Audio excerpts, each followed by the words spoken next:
wabarakatuh. Alhamdulillahirabbil alamin. Wassalatu wassalamu ala Rasulillah wa ba'd. Bersyukur kepada Allah Subhanahu wa taala atas segala nikmat yang telah diberikan, atas segala karunia, rahmat dan taufiknya, sehingga pada malam hari ini saya selaku pemateri masih diberi kesempatan oleh Allah Subhanahu wa taala untuk menyampaikan hasil atau proposal penelitian saya pada malam hari ini. Salawat serta salam kalau pula kita kirimkan kepada baginda Nabi Allah Muhammad sallallahu alaihi wasallam sebagai nabi rahmatan lil alamin, sebagai nabi yang patut kita jadikan contoh dan suri tauladan yang baik dalam menjalani kehidupan sehari-hari. Oke, adapun judul proposal penelitian saya pada kesempatan kali ini adalah pengaruh sarana dan prasarana terhadap keefektifan belajar daring. Yang pertama, yaitu pendahuluan.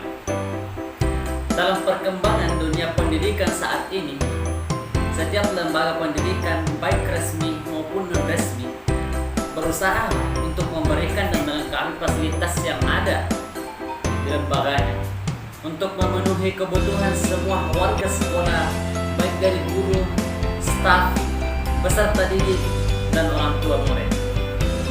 Dalam upaya melengkapi fasilitas yang ada di sebuah lembaga pendidikan dikatakan maju apabila ketersediaan sarana dan prasarana mencukupi.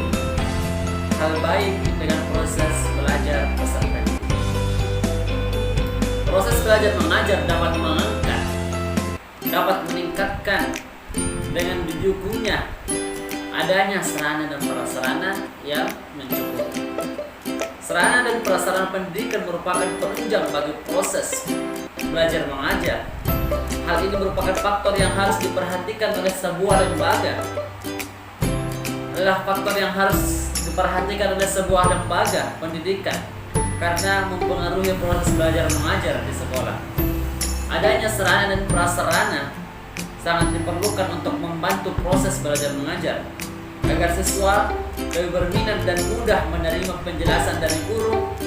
Karena kapal sarana dan prasarana yang disediakan kurang, maka dapat mempengaruhi minat siswa untuk mengikuti proses belajar mengajar. Jika siswa memiliki minat dalam mengikuti proses belajar mengajar, maka dapat meningkatkan prestasi bagi siswa, prestasi hasil belajar siswa. Dalam hal ini, di dalam proses pendidikan, terutama pada sistem pembelajaran siswa, diharapkan meningkatkan prestasi belajar yang baik dan berkualitas agar siswa menjadi lulusan yang berintelektual, kreatif, serta menjadi calon-calon tenaga pendidik yang profesional maupun pribadi yang bertanggung jawab. Salah satu yang mempengaruhi peningkatan prestasi belajar siswa adalah kelengkapan sarana dan prasarana di sekolah tersebut. Sarana merupakan peralatan dan perlengkapan yang secara langsung digunakan dan membantu proses pendidikan, khususnya proses belajar mengajar, seperti gedung, kelas, meja, kursi, serta alat-alat dan media pengajaran. Namun, dapat kita tinjau sekarang sistem pembelajaran dialihkan ke dalam jaringan atau biasa kita katakan sebagai sistem daring, yang dimana sistem pembelajaran tanpa tatap muka secara langsung antara guru dan siswa, tetapi dilakukan melalui online yang menggunakan jaringan internet, dan guru harus memastikan kegiatan belajar mengajar tetap berjalan meskipun siswa berada di rumah. Solusinya, guru dituntut dapat mendesain media pembelajaran sebagai inovasi dengan memanfaatkan media dari online. Hal ini pun menjadi permasalahan yang sangat penting bagi siswa. Jam berapa mereka harus belajar dan bagaimana data atau kuota yang mereka miliki. Sedangkan di antara orang tua mereka ada yang berpenghasilan rendah atau dari kalangan menengah ke bawah kurang mampu, hingga akhirnya hal seperti ini dibebankan kepada orang tua siswa yang ingin anaknya tetap mengikuti pembelajaran daring. Permasalahannya yang terjadi bukan hanya didapat pada sistem media pembelajaran, akan tetapi ketersediaan kuota atau data yang membutuhkan biaya cukup tinggi harganya bagi siswa dan guru untuk menggunakan fasilitas kebutuhan pembelajaran daring. Kuota yang dibeli untuk kebutuhan internet menjadi melonjak dan banyak di antara orang tua siswa yang tidak siap untuk menambah anggaran dan menyediakan jaringan internet. Solusi atas permasalahan ini adalah pemerintah harus memberikan kebijakan dengan membuka gratis layanan aplikasi. Dengan membuka gratis layanan aplikasi daring, kerjasama dengan provider internet dan aplikasi untuk membantu proses pembelajaran daring ini. Pemerintah juga harus mempersiapkan kurikulum dan silabus pembelajaran berbasis daring. Bagi sekolah-sekolah perlu untuk melakukan bimbingan teknik atau BIMTEK online, proses pelaksanaan daring, dan melakukan sosialisasi kepada orang tua dan siswa melalui media cetak dan media sosial tentang tata cara pelaksanaan pembelajaran daring yang kaitannya dengan peran dan tugas. Dalam proses pembelajaran daring, penting untuk ditambahkan pesan-pesan edukatif. Penting kita tambahkan pesan-pesan edukatif kepada orang tua dan peserta didik tentang wabah pandemi COVID-19 atau COVID-19. Dengan demikian, kita dapat pembelajaran yang sama dengan tatap muka tetapi berbasis online. Efeknya sangat bagus, programnya tepat sasaran dan capaian pembelajaran tercapai. Kemudian,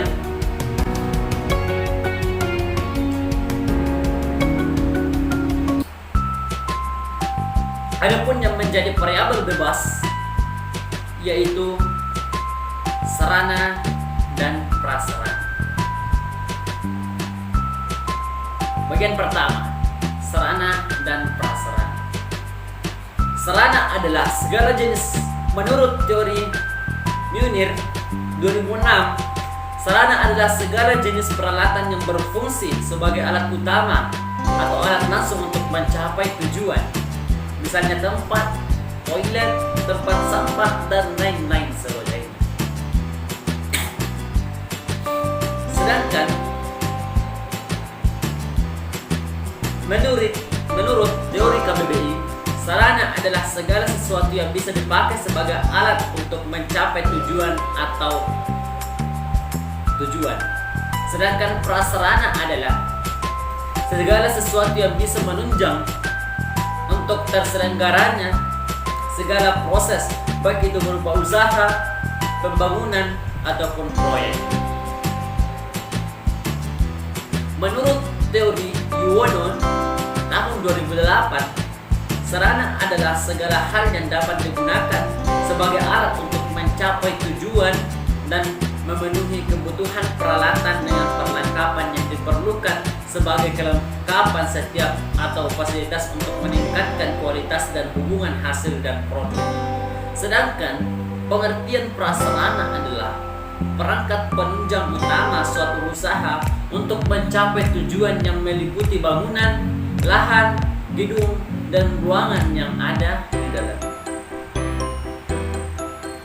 Kemudian, teori Winarno Surahman 2001. Sarana adalah sesuatu yang bisa digunakan dalam mencapai suatu tujuan, sedangkan pengertian prasarana adalah segala sesuatu yang dapat menunjang terlaksananya suatu kegiatan. Dari beberapa definisi tersebut, dapat disimpulkan bahwa sarana dan prasarana adalah segala sesuatu yang dapat digunakan sebagai alat atau fasilitas atau kebutuhan untuk mencapai keberhasilan atau untuk mencapai dalam berbagai hal. Sarana dan prasarana juga menjadi sesuatu yang sangat penting dalam sebuah usaha, pembangunan, pendidikan, dan lain-lain untuk mencapai sebuah keberhasilan yang diharapkan. Kemudian variabel terikat atau variabel dependent. yaitu keefektifan. Keefektifan. Menurut teori Raffianto 2014, pengertian efektif ialah seberapa pekerjaan yang dilakukan sejauh mana orang yang menghasilkan keluaran sesuai yang diharapkan. Artinya, apabila suatu pekerjaan dapat diselesaikan sesuai dengan perencanaan, baik dalam waktu, biaya, maupun mutunya, maka dapat dikatakan efektif. Kemudian yang kedua, teori Hubson atau Bunkais 2013. Pengertian efektif adalah penilai yang dibuat sehubungan dengan prestasi individu, kelompok, dan organisasi. Semakin dekat prestasi mereka terhadap prestasi yang diharapkan, maka mereka dinilai semakin efektif. Kemudian menurut teori Prasetyo Budi Saksos, pengertian efektif adalah seberapa besar tingkat kelekatan antara kejuaraan atau output yang dicapai dengan keluaran yang diharapkan dari jumlah masukan atau input dalam suatu perusahaan atau seseorang. Sedangkan menurut teori Wiono 2007, efektif diartikan suatu kegiatan yang dilaksanakan dan memiliki dampak serta hasil sesuai dengan apa yang diharapkan. Dan yang terakhir, teori Sondang P. Siagian. Efektif ialah suatu pemanfaatan sarana dan prasarana sumber daya dalam jumlah tertentu yang sebelumnya telah ditetapkan untuk menghasilkan sejumlah barang atau jasa kegiatan yang akan dijalankan oleh seseorang atau suatu perusahaan. Dari beberapa pengertian tersebut dapat disimpulkan bahwa efektif adalah tercapainya suatu harapan atau tujuan dari sebuah pekerjaan yang dilakukan kelompok atau individu dan dapat menghasilkan hasil yang maksimal dan sesuai dengan apa yang telah direncanakan dan apa yang telah diharapkan. Kemudian, ada pun cara atau metode penelitian yang digunakan di sini adalah menggunakan kuesioner penelitian yang bisa kita sebar kemana-mana linknya, dan responden akan mengisi sesuai dengan aturan yang telah kita buat. Adapun jumlah butir soal yang saya siapkan untuk responden untuk penelitian ini adalah sebanyak 40 nomor. Sebanyak 40 nomor. Dan sampai saat ini untuk responden sudah mencapai 59 orang. Dan hasilnya valid. Dan mungkin untuk mengetahui bagaimana cara menyusun dan bagaimana cara menentukan hasil penelitian ini, mungkin Anda bisa cek di video-video sebelumnya yang telah dipelajari. Dari 40 butir soal, semuanya valid. Namun pada kuesioner yang kedua, dari 40 butir soal ada satu yang tidak valid, dan yang valid sebanyak 39 nomor. Mungkin untuk cara validitas atau menentukan reliabilitas, Anda bisa cek di video-video sebelumnya. Terima kasih. Saya Rusdi, Program Studi Pendidikan Agama Islam, Fakultas Tarbiyah Institut Agama Islam Negeri IAIN Palembang. Jika ada kesalahan atau kekurangan, itu datanya dari diri pribadi. Jika ada kebenaran atau kesesuaian, itu datanya dari Allah Subhanahu wa Ta'ala yang tiada salah dan tidak punya kesalahan sama sekali, yang maha benar dan maha mengetahui segala sesuatu. Terima kasih. hari